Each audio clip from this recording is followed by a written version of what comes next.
इस वीडियो में हम डिस्कस करेंगे मोज़ले लॉ। मोज़ले का ऑब्जर्वेशन देखेंगे कि उन्होंने कैसे ग्राफ प्लॉट किया था। इसके बाद हम उस ग्राफ को एक्सप्लेन करेंगे on the basis of Bohr model. तब हम देखेंगे कि मोज़ले लॉ की इम्पोर्टेंस क्या है, ये कहाँ कहाँ यूजफुल है। इसके बाद एंड में हम एक न्यूमेरिकल एग्जाम्पल करेंगे जो प्रीवियस ईयर्स में आया हुआ है, ताकि आप इसको अच्छी तरह समझ सकें और एग्जाम्पल भी कर सकें। चलिए शुरू करते हैं। देखिए, जो एक्स रेज हैं, जब हम एक्स रेज प्रोड्यूस करते हैं तब हमारे पास एक कंटिन्यूस स्पेक्ट्रा होता है और दूसरा करैक्टरिस्टिक स्पेक्ट्रा होता है। तो करैक्टरिस्टिक स्पेक्ट्रा एक्चुअली क्या था, लाइन स्पेक्ट्रा है। तो जो करैक्टरिस्टिक स्पेक्ट्रा है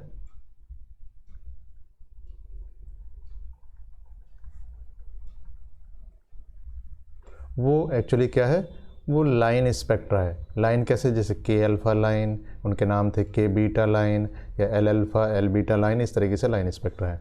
तो ये जो लाइन है इनकी फ्रीक्वेंसी डिपेंड करती थी उस मटेरियल पर, या कह सकते हैं उस मटेरियल की करैक्टरिस्टिक थी, और मटेरियल को चेंज करने से ये फ्रीक्वेंसी भी चेंज होती थी। अब मटेरियल की किस प्रॉपर्टी पर ये डिपेंड करती हैं, तो मोज़ले ने यही काम किया कि मटेरियल की डिफरेंट प्रॉपर्टी पर या डिफरेंट पैरामीटर को फ्रीक्वेंसी के साथ प्लॉट किया। तो वहाँ देखा कि अगर हम √μ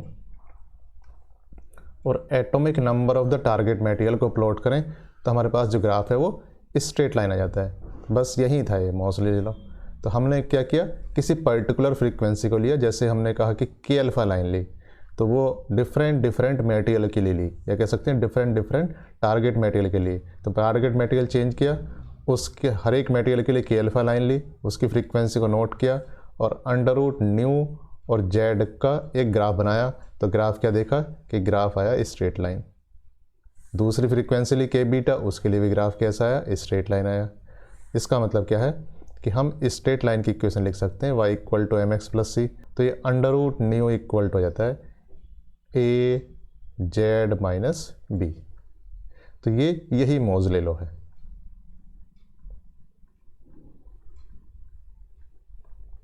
तो मोज़ले लॉ में जो न्यू है वो फ्रीक्वेंसी है और जेड एक्चुअली क्या है, ये एटॉमिक नंबर है, atomic number of target material.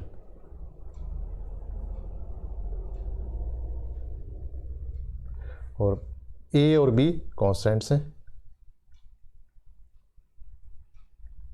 For particular transition.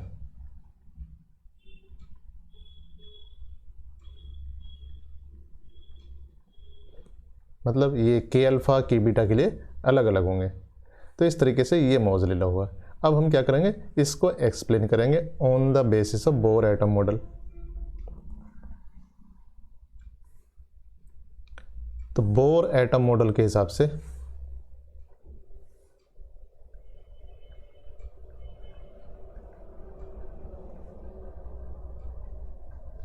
जो वेव नंबर है, किसी लाइन का वेव नंबर हो जाता है r 1/n1² - 1/n2² into z²।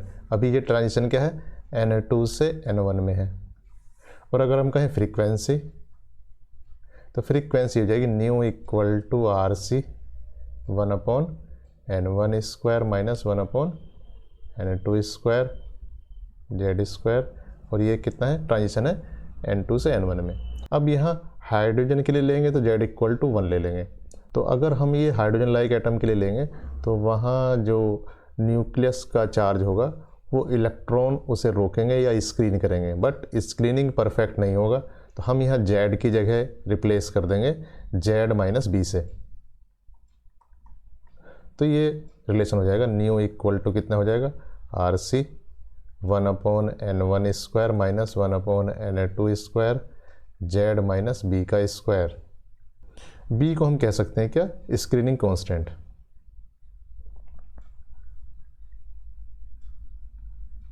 अब अगर हम के अल्फ़ा लाइन की बात करें तो के अल्फ़ा लाइन का मतलब है ट्रांजिशन कहाँ से कहाँ तक है, n2 = 2 से n1 = 1 तक। क्यों, क्योंकि के अल्फ़ा लाइन तभी मीट होती है जब बाहर से आने वाला इलेक्ट्रॉन या किसी बम्बार्डमेंट वाला इलेक्ट्रॉन उस एटम के इनर मोस्ट इलेक्ट्रॉन या के शेल के इलेक्ट्रॉन को बाहर फेंक दे, तो के शेल में जो वैकेंसी क्रिएट होगी उसको कहाँ से भरेंगे, L से भरेंगे। इसका मतलब N2 इक्वल टू 2 से N1 इक्वल टू 1 में जाएगा। तो ये न्यू इक्वल टू हो जाएगा RC 1/1 square minus 1/2 square Z minus B का square.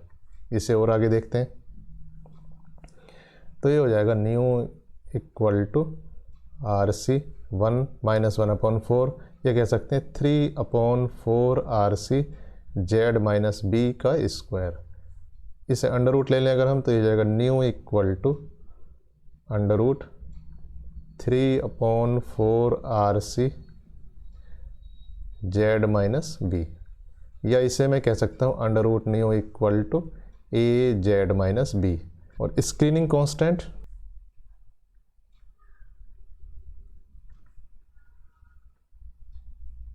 For K alpha line, ये B की वैल्यू जाती है 1, तो ये रिलेशन बन जाता है के अल्फा लाइन के लिए रिलेशन हो जाएगा nu equal to AZ minus 1।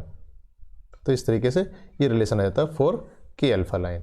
यहाँ A कितना है, A एक्चुअली कितना है, under root 3/4 into R into C। तो ये रिलेशन है के अल्फा लाइन के लिए, फॉर के अल्फा लाइन। तो इस तरीके से ये जो रिलेशन है ये वही है जो मोज़ले लॉ है। तो हम बोर एटम मॉडल की हेल्प से भी मोज़ले लॉ को एक्सप्लेन कर सकते हैं। अब देखते हैं इसकी यूजफुलनेस क्या है, या कहाँ ये यूजफुल हुआ है, या कह सकते हैं इसकी इम्पोर्टेंस क्या है। तो इम्पोर्टेंस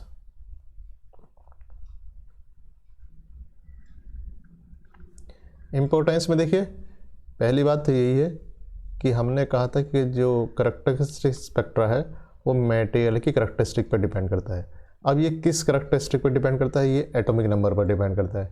इसका मतलब जो एटॉमिक नंबर है वो किसी मटेरियल की इंट्रिंसिक प्रॉपर्टी है, ना कि एटॉमिक मास। तो हम कह सकते हैं कि atomic number of element decides it's property. दूसरी एप्लीकेशन है पीरियोडिक टेबल में, periodic table was given proper form. इसके अलावा कुछ न्यू एलिमेंट्स भी डिस्कवर हुए, तो डिस्कवरिंग न्यू एलिमेंट्स। इसके अलावा एक एप्लीकेशन है कि जो रेयर अर्थ एलिमेंट्स हैं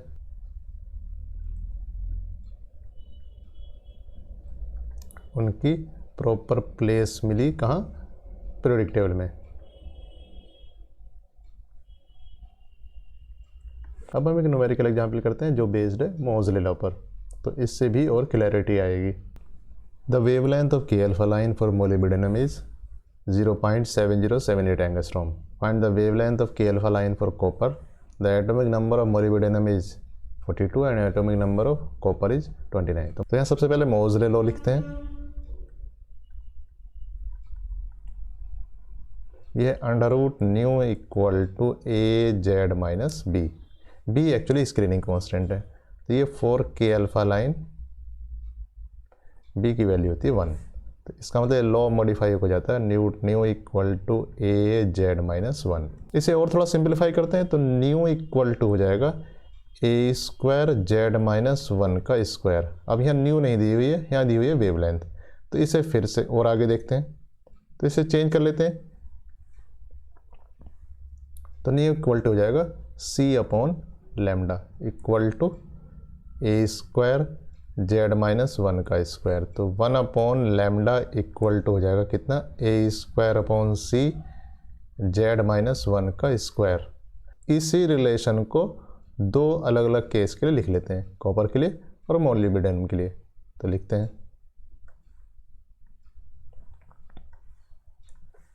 फॉर मोलिब्डेनम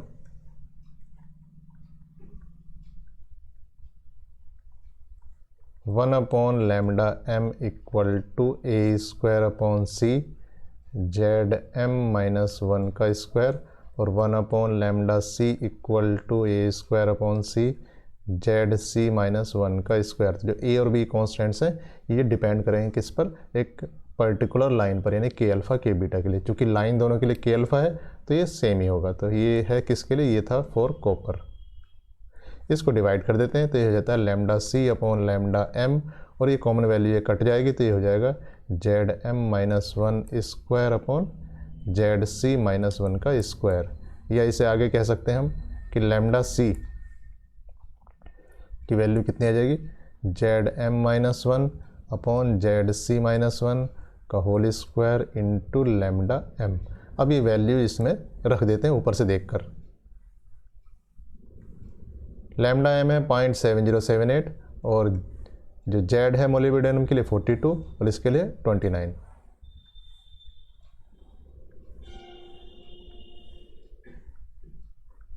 तो यह 0.7078, ये है 42 माइनस 1 और ये है 29 माइनस 1 का स्क्वायर। तो इसे सिंप्लीफाई करने से जाएगा 41 अपॉन 28 का स्क्वायर इंटू 0.7078।